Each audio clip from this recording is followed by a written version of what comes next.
Hey everyone, what's going on? Thanks for tuning in to Relevant Jukebox. And yeah, today I'm back with another vinyl collection series update for you guys. So we're gonna go over another 10 random records in my collection. Yeah, I just never really know what to say in these intros, to be honest with you.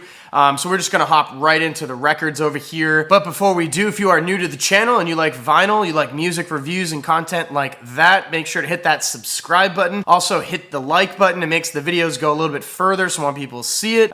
Yeah. So let's get into these albums. So the first record I'm going to show you is actually not a full length. It's a 7-inch single. I just randomly received in the mail actually a couple days ago that I wasn't expecting to. And that's Frank Ocean's In My Room. This is the 7-inch single that was released a little while back. It does come with a B-side that's a Benny Revival remix. And this one was originally pulled from his website after I pre-ordered it. When it went up, it said that they were just like canceled the pressing. But yeah, then here it is. It just randomly showed up like unannounced a little while later. I want to say like over a year after that. So it does go along with the other two singles he dropped. Just a standard black pressing here. It's got the same labeling that goes with the other singles, which I do have like right over here. So we got Cayendo, Dear April, and now we got In My Room. So all three of the Frank Ocean singles, pretty awesome. Still real curious as to what Frank Ocean's gonna do in the future. Like, when's the follow-up to Blonde coming? Who the hell knows? Anyway, moving on to another artist that I'm kind of curious to hear from that I haven't in a while, and that is Kelela. And this is her album Take Me Apart. So really dug this one. This dropped from Warp Records in 2017. Cool futuristic R&B album that I really enjoyed. Yeah, she's just been like completely silent, I feel like, since the release of this. So I don't know, maybe she's got something cool brewing. Here's the gatefold here, which is very seductive overall. But yeah, there's some like Arca production on this album here. Yeah, I mean, I don't know, I like her voice. I think it's pretty good. And I don't know, I want to hear from her again. This also came with like a huge poster that I don't know if I can show or not. I mean, it's kind of weird. I mean, it's kind of weird overall. It's like, you know, oh, okay, it goes up and down maybe? I don't know. It's a crazy weird poster that would be interesting to hang up. And this also came with a little like, you know, lyric booklet. It's got all the lyrics inside if you want to read through. Lots of extra swag with this one. And this was a limited pressing. It's on ultra clear, or like almost like a milky clear. Sorry, not like ultra clear. I don't know how much this is limited to. I picked this up at my local record store when I saw it was there. I think I got the last copy, so I'm pretty stoked to have this in the collection. All right, moving right along, I got No Joy's Ghost Blonde. Probably the only No Joy record I actually really still revisit and enjoy. I don't know, I just haven't really connected with their material since this, and they've been also kind of quiet. This is like a shoegaze noise band overall, I guess you could say. Lots of Sonic Youth worship going on in this project too. But yeah, I mean, I guess, you know, if you're into shoegaze, dream pop kind of stuff, I mean, definitely give this a listen. It's got some good tracks on it overall. This was released a while ago through Mexican Summer. This is the 180 gram pressing, pretty thick overall. There's a piece of hair on this thing, damn. But yeah, this one's also like pretty limited too. There's only 2,000 copies pressed, and they're actually hand numbered. If you can see it right there, if the camera focuses. Might be a little bit more difficult to track this one down nowadays, but it's still pretty available digitally to listen to. Next up, I have King Gizzard and the Lizard Wizard with Paper Mache Dream Balloon. Yeah, the Australian psych band has also announced another new album that's coming out this year, their second one already in 2021. Doesn't surprise me. This band is just like a song factory. It's ridiculous how much music that they put out. You know, almost like too much at this point. Maybe that's taboo to say, but I don't know. Here's the inner sleeve. I actually removed it and put it into a different one, but I like the little claymation animation of the band. I think that's really cool with the art direction. And this was one of the original limited presses that went up for sale through Flightless back when it got released. So it's the tricolor yellow, red, and blue split vinyl, which looks really sick. Really, really cool. This isn't my favorite King Gizzard album. There's definitely some like really good tracks on here. But yeah, I don't know. I was like going crazy into King Gizzard when this album came out. I just wanted like all of their pressings. So, and they were still pretty new back then to me. This also did come with it's a tablature book.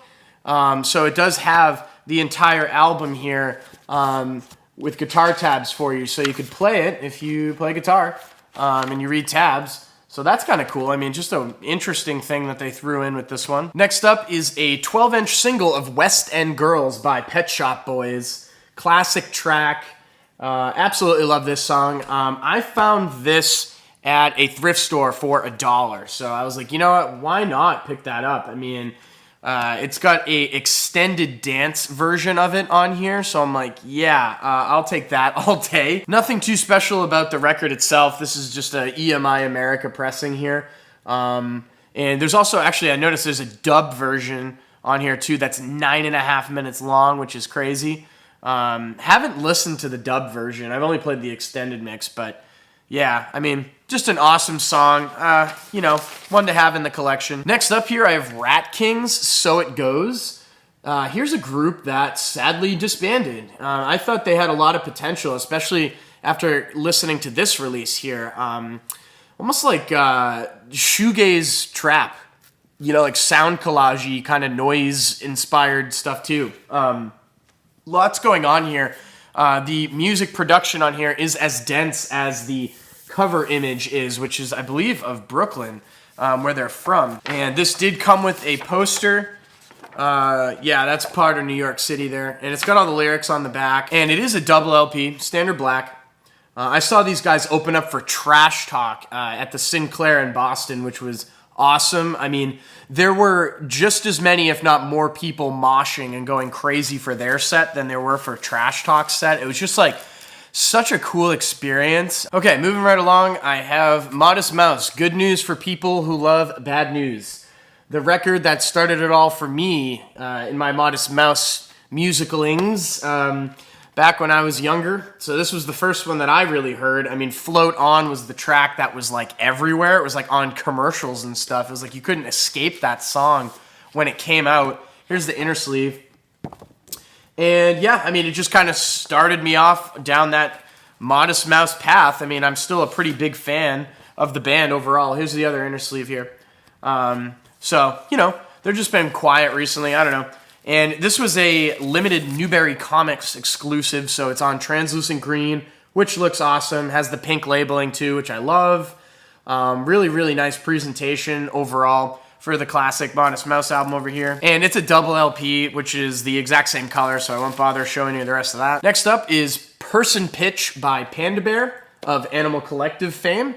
Yeah, this is a fun one. You know, the only Panda Bear solo album that I actually enjoy overall, I would say. It's the only one I own on vinyl, too. I don't know. This one's good. Really psychedelic and trippy. I still do prefer Animal Collective by, like, leaps and bounds to just, like, any of the solo material that the band has done, really. You know, Deacon's got some intriguing stuff on his own, but, you know, Panda Bear gets all the attention. Here's the inner sleeve. I actually really like this fold-out poster here with the cover art imagery, or like more of the pictures and stuff. It looks really cool. I feel like it would look cool in a bathroom. I don't know. This is also a double LP, and it's just on standard black. This is just a very standard pressing. I think Vinyl Me Please did a limited colored exclusive of it that I already owned this, and I don't really like love the album, so I didn't feel like I had to go collector crazy on it. But yeah, so there it is. And rounding out this batch of albums, I have a couple from Parquet Courts. First up, we got Sunbathing Animal. This was the album that got me into Parquet Courts. I think it was Bodies Made Of was the track that I heard. That was the one that got me. You know, I enjoy Parquet Courts. Here's the inner sleeve here. I don't know if it's just me, but I feel like their fan base is like annoying though. I feel like every time I talk to somebody that's a Parquet Courts fan, they're, you know, it's always coupled with some kind of like annoyance. I don't know. Maybe that's just me calling them out, but I don't know. Never really talked to a humble Parquet Courts fan. But yeah, this is nothing special on the vinyl here. It's a thick pressing, so it sounds really good. It's 180 gram, and it's just got the nice orange and green labeling there. But yeah, this is a fun album. And last up is another one I enjoy, Wide Awake. The last album that they released, which is really fun. Really pristine recording on this one. It sounds really crisp. It definitely has a more accessible angle to it too. A little more danceability here in its post-punk leanings, which I enjoy. This is the deluxe version that came out. So it's got a gatefold, and it does have like a fold-out book, or like, you know, with all the lyrics and stuff on here. I'm not really going to take too much time showing all of that, but yeah, or I'll probably rip the pages, but it's got more artwork, it's got lyrics and like random musings from the band in there, which is pretty cool. And this one is just, again, on a standard black vinyl. I don't really know if this one comes on a colored pressing, but yeah, just a standard rough trade release. Pretty nice though. No complaints over here. It's a really nice presentation for this pretty fun album. But yeah, that's going to do it for this vinyl collection update. I'll be back again with another one for you guys. Hope everyone's doing well. Thank you so much for watching. Make sure to like and share. And if you want more content from me, hit that subscribe button. Peace.